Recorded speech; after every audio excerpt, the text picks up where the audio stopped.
இன்னைக்கு கார்த்திகை வளர்பிறை சஷ்டி அப்படின்னு சொல்லலாங்க. இன்னைக்கு நம்ம இந்த விஷயங்கள் எல்லாம் செய்தா முருகனுடைய அருளால நம்மளுடைய வாழ்க்கையில செல்வ வளம் பெருகும்.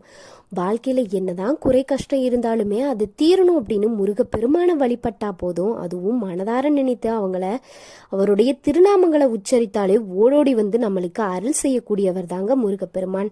முருகப்பெருமானுக்குரிய மிக முக்கியமான வழிபாட்டு நாள் தான் சஷ்டி திதி. முருக வழிபாட்டிற்கு உகந்த கார்த்திகை மாதத்தில் வரக்கூடிய சஷ்டி திதி அதீத சிறப்பு பெற்றதுன்னே சொல்லலாம். மாதத்திற்கு ஒரு முறை வரக்கூடிய கார்த்திகை நட்சத்திரம் அன்றும் முருகப்பெருமானுக்கு விரதம் இருக்கக்கூடிய பலனை தரக்கூடியதுதான் கார்த்திகை மாதம்.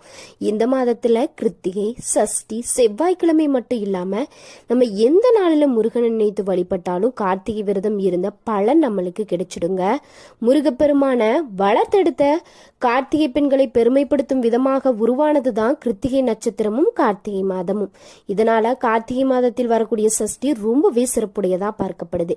டிசம்பர் 6ஆம் தேதி வெள்ளிக்கிழமையான இன்று டிசம்பர் 6ஆம் தேதி காலை 11:15 மணிக்கு தான் சஷ்டி திதி ஆரம்பிக்குது. அதனால சஷ்டியில முருக வழிபாடு செய்யறவங்க 11:15 மணிக்கு பிறகே தங்களுடைய வழிபாட்டை செய்யலாம். இல்லைன்னா மாலை 5 மணிக்கு பிறகு செய்வது ரொம்பவே சிறப்பு.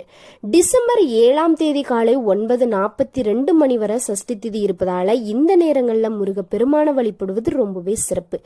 வெள்ளிக்கிழமையில வரக்கூடிய வளர்பிறை சஷ்டி அப்படின்றதால இந்த நாளில் முருக பெருமான வழிபட்டா நம்மளுடைய வாழ்க்கையில செல்வ வளம் கிடைக்கும்.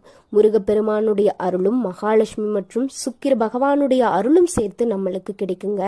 காலை 11:20 மணிக்கு பிறகு வீட்டில் இருக்கக்கூடிய முருகன் படத்துக்கு சிவப்பு நிற மலர்கள் சுட்டியும் வழிபடலாம்.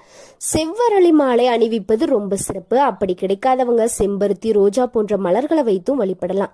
முருகப்பெருமானுக்குரிய கந்த சஷ்டி கவசம், திருப்புகழ், வேல்மாறல் போன்ற பதிகங்களையும் படிக்கலாம். முருகப்பெருமானின் அஷ்டோத்திரம் சொல்லி வழிபடுவது இன்னும் நம்மளுக்கு சிறப்பு. அதோடு சில குறிப்பிட்ட பொருட்களை வாங்கி வீட்டில் வைத்து வழிபடுவதால முருகனுடைய அருளால வாழ்க்கையில மகிழ்ச்சி, வளர்ச்சி, செல்வ செழிப்பு ஆகியவையுமே நம்மளுக்கு கிடைக்கும். வெள்ளிக்கிழமையில வரும் சஷ்டியில முருக பெருமானுக்கு ரொம்பவே விருப்பமான சந்தனத்தை வாங்கி வீட்டுல வைக்கலாம்.